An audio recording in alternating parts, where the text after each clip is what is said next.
Bismillah, alhamdulillah, wassalatu wassalamu ala rasulillah wa alihi wa sahbihi wa man wala bi ihsanin ila yaumiddin.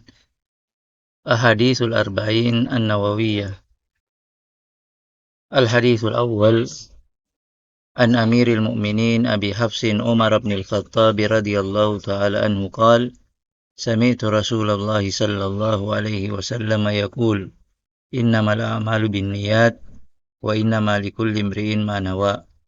Faman kanat hijratuhu ila Allah wa rasulih فهجرته إلى الله ورسوله ومن كانت هجرته لدنيا يصيبها أو امرأة ينكحها فهجرته إلى ما هاجر إليه.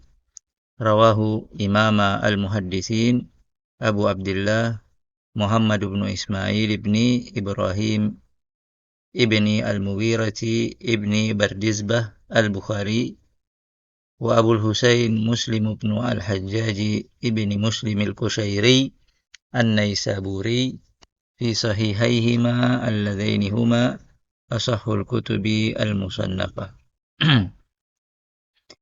Innamal a'malu binniyat. Amal-amal yang dilakukan ada karena niatnya masing-masing. Wa innama likulli imri'in ma nawa, dan setiap orang akan mendapatkan hasil sesuai dengan apa yang diniatkannya.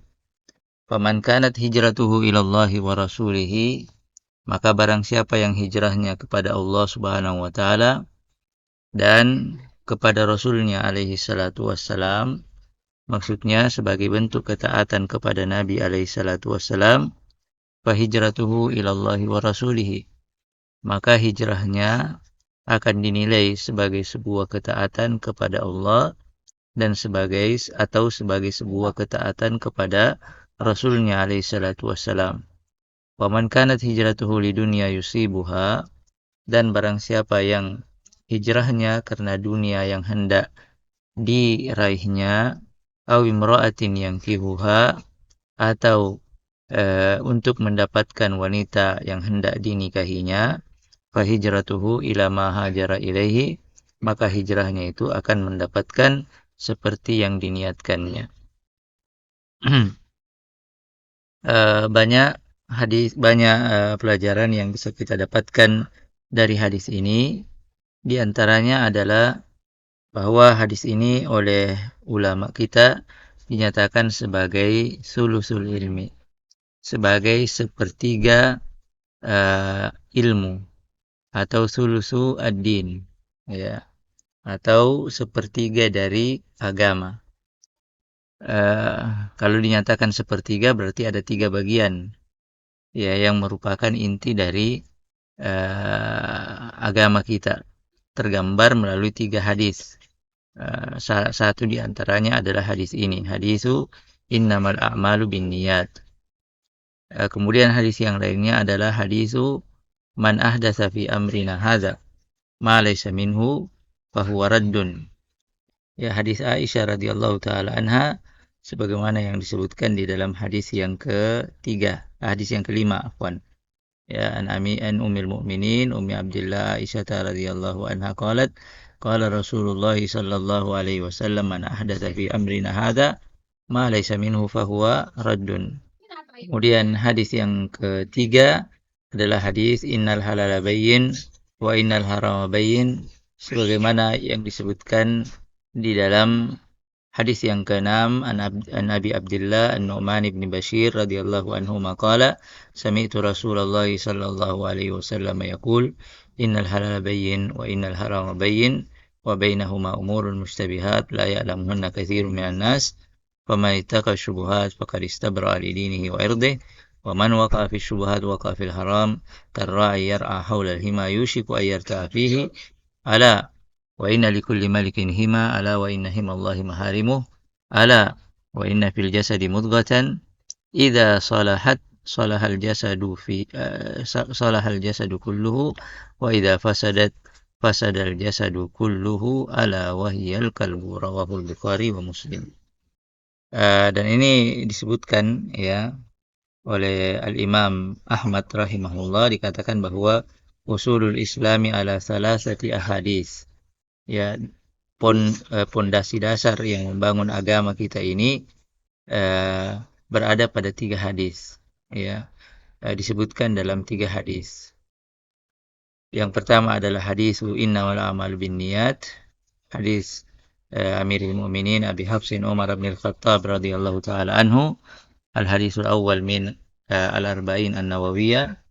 Kemudian al-hadis al-halalu bayyin wal haramu bayyin, sebagaimana yang disebutkan di dalam al-hadis as-sadis, hadis yang ke-6, ya, sebagaimana yang tadi telah kita sebutkan. Kemudian hadis yang kelima, man ahdatsa fi amrina hadza ma laysa minhu fahuwa raddun, ya, sebagaimana juga yang telah disebutkan. Mengapa disebut bahwa inilah 3 hadis yang membangun keseluruhan agama kita ini? Kalau kita melihat hadis yang pertama, innamal a'malu binniyat, maka kita akan mendapati bahwa hadis itu berbicara tentang niat, i'tiqadat, ya, perkara-perkara yang masuk dalam hal-hal yang sifatnya i'tiqadat. Kemudian kalau kita melihat hadis yang kedua, hadis yang kelima, ya, dari Arba'in an-Nawawiyah ini, man ahdatsa fi amrina hadza ma laysa minhu, maka itu adalah masuk dalam ranah al-ibadat. Dan kalau kita melihat hadis yang selanjutnya, hadis yang ke-6 dalam Arba'in an-Nawawiyah, innal halala bayyin wa innal haram bayyin, maka kita akan mendapati bahwa hadis itu berbicara secara umum terkait masalah-masalah yang berhubungan dengan al-muamalat, ya. Dan demikianlah keseharian manusia, ya, keseharian manusia tidak lepas dari 3 hal ini, tidak lepas dari perkara-perkara yang sifatnya i'tiqadat, kemudian tidak lepas dari perkara-perkara yang sifatnya al-ibadat, kemudian tidak lepas dari perkara-perkara yang sifatnya al-muamalat, sehingga kemudian ulama kita menyatakan bahwa inilah 3 buah hadis yang merupakan gambaran umum, ya, yang merupakan gambaran umum dari agama kita ini, dan salah satunya adalah hadis yang tengah dalam bahasan kita, innamal a'malu binniyat. Pelajaran kedua yang bisa kita dapatkan dari hadis ini bisa kita amati dari sabda Nabi alaihi salatu wasallam, potongan sabda Nabi alaihi salatu wasallam dari hadis ini, innamal a'malu binniyat wa innamal likulli imri'in ma nawa.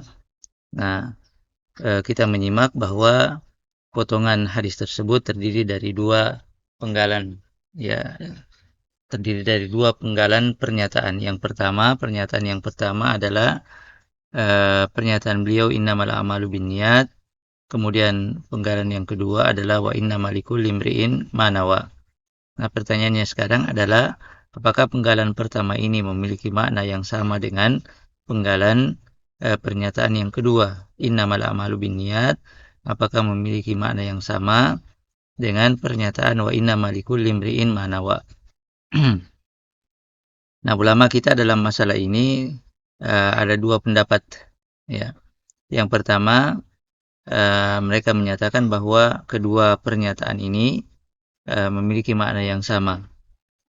Diulangi makna tersebut, ya. Adanya pengulangan makna tersebut ditujukan sebagai bentuk penegasan at-ta'kid, ya. Nah, sebagian lagi memandang bahwa kedua penggalan kata tersebut memiliki makna yang berbeda, ya. Penggalan kata yang pertama, innamal a'malu binniyat, memiliki makna, kemudian wa innamal likulli imri'in ma nawa memiliki makna yang lain berbeda dengan makna yang pertama. Jika terjadi perbedaan pendapat seperti ini dan masih memungkinkan bagi kita untuk mengarahkan sebuah pernyataan Nabi alaihissalatu wassalam yang terdiri dari beberapa penggalan kalimat atau beberapa penggalan pernyataan, dan masih memungkinkan untuk mengarahkan maknanya pada makna yang berbeda, maka ulama kita mengatakan bahwa mengarahkan hadis tersebut pada penetapan makna yang berbeda dari setiap penggalan tadi adalah merupakan hal yang diutamakan daripada menyatakan bahwa masing-masing penggalan kalimat dari hadis tersebut memiliki makna yang sama. Ya, menyatakan bahwa masing-masing penggalan kata itu memiliki makna yang berbeda dengan penggalan kata yang lainnya atau penggalan kalimat yang lainnya atau penggalan pernyataan yang lainnya dalam satu hadis itu diistilahkan oleh ulama kita dengan sebutan at-ta'sis, ya. Sehingga kaidah yang tadi kita sebutkan tergambar dalam pernyataan ini, hamlul ma'na ila ta'sis aula min hamliha ila ta'kid. Ya, selama hadis tersebut yang terdiri dari beberapa penggalan pernyataan itu masing-masing penggalan bisa diarahkan pada makna yang berbeda dari penggalan yang lainnya, maka itu lebih utama dibandingkan mengarahkan hadis tersebut secara keseluruhan dengan penggalan-penggalan pernyataan yang ada di dalamnya sebagai penggalan-penggalan makna yang memiliki arti yang satu, arti yang sama, ya. Ini tidak bukan merupakan perkara yang hendaknya didahulukan, tetapi hendaknya didahulukan memaknai hadis tersebut dengan penggalan-penggalan yang ada pada makna at-ta'sis. At-ta'sis sendiri artinya adalah membangun sebuah makna yang baru. Jadi penggalan pernyataan pertama memiliki makna, kemudian makna A misalnya, kemudian penggalan pernyataan kedua dalam hadis tersebut memiliki makna yang berbeda, makna lain yang berbeda dari makna yang pertama. Jadi ada makna lain yang dibangun. Itulah pengertian daripada at-ta'sis. Membawa sebuah pernyataan Nabi SAW yang terdiri dari beberapa penggalan pernyataan, masing-masing memiliki makna yang makna tersendiri berbeda dari makna yang lainnya, itu lebih utama daripada menyatakan bahwa masing-masing dari penggalan tersebut memiliki makna yang sama dengan tujuan sebagai bentuk penegasan. Mengapa ulama kita menyatakan demikian? Ulama kita menyatakan demikian, hamlul makna ila ta'sis aula min hamliha ila ta'kid, karena hadis Nabi SAW yang menyatakan bahwa di antara karakter yang dimiliki oleh penjelasan Nabi SAW melalui hadis-hadisnya bahwa pernyataan Nabi SAW itu disifati sebagai jawami'ul kalim, pernyataan yang singkat tetapi memiliki makna yang variatif, ya. Pernyataan singkat tetapi memiliki makna yang variatif, sehingga ketika kita membawa sebuah hadis Nabi SAW yang memiliki beberapa penggalan dan masing-masing penggalan tersebut memiliki makna yang berbeda dari penggalan yang lain, maka tentu ada makna yang variatif, ya, dari hadis Nabi SAW, dan itu lebih sesuai dengan pendapat ulama kita yang menyatakan tadi bahwa masing-masing penggalan itu memiliki makna yang berbeda dari penggalan yang lainnya, dan itu lebih utama, lebih sesuai dengan sifat atau karakter dasar yang dimiliki oleh pernyataan Nabi SAW tadi, ya, bahwa salah satu karakter yang dimiliki oleh hadis-hadis beliau adalah jawami'ul kalim, kata yang singkat tetapi memiliki makna yang variatif, ya. Dan itu tentunya tidak akan kita dapatkan ketika kita menyatakan bahwa masing-masing penggalan itu memiliki makna yang sama. Kalau begitu apa perbedaan antara penggalan yang pertama dan penggalan yang kedua dari hadis ini, innamal a'malu binniyat, apa maknanya? Kemudian wa innamal likulli imri'in ma nawa, apa maknanya? Ulama kita mengatakan bahwa innamal a'malu binniyat al-a'mal allati yutahaddatsu anha fi hadzal hadis innama huwa ma yata'allaqu biha at-taklif as-sadir bin niyah.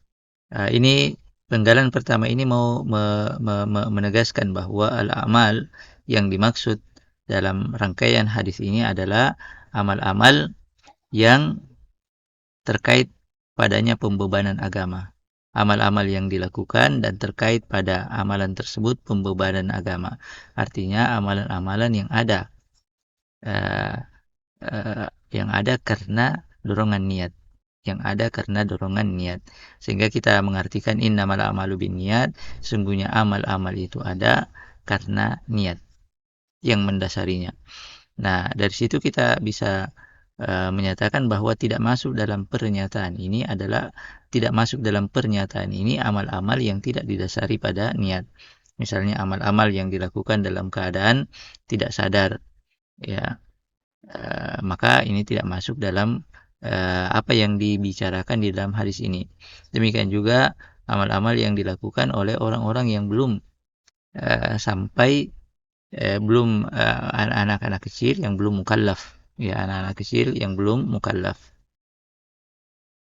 Tetapi sekali lagi al-amal yang yutahaddatsu anha fi hadzal hadis innama huwa al-amal allati tata'allaqu biha at-taklif atau yata'allaqu biha at-taklifu as-sadir bin niyyah.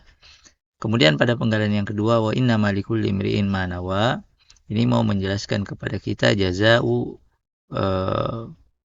misal hadzal amal, jaza'u misli hadzal amali yakunu ala niyati fa'ilihi aw liman surifa al-amalu. Jadi penggalan yang kedua ini mau menjelaskan kepada kita balasan yang akan diterima oleh masing-masing orang dari amalannya. Ya, masing-masing orang dari amalannya. Nah, sehingga kita menyatakan sekali lagi bahwa hadis ini secara khusus berbicara tentang amalan-amalan yang dilakukan oleh seorang mukallaf. Ya, amalan-amalan yang dilakukan oleh seorang mukallaf dan apa konsekuensi hukum, ya, yang timbul dari amalan-amalan tersebut. Ya. Fal kalimatul ula laha ma'nan wa tsaniyatu laha ma'nan akhar. Kalau demikian kita menyimpulkan bahwa penggalan pernyataan pertama memiliki makna dan penggalan pernyataan yang kedua memiliki makna yang lain berbeda dengan makna yang pertama. Hamlul ma'na ila ta'sis aula min hamliha ila at-ta'kid.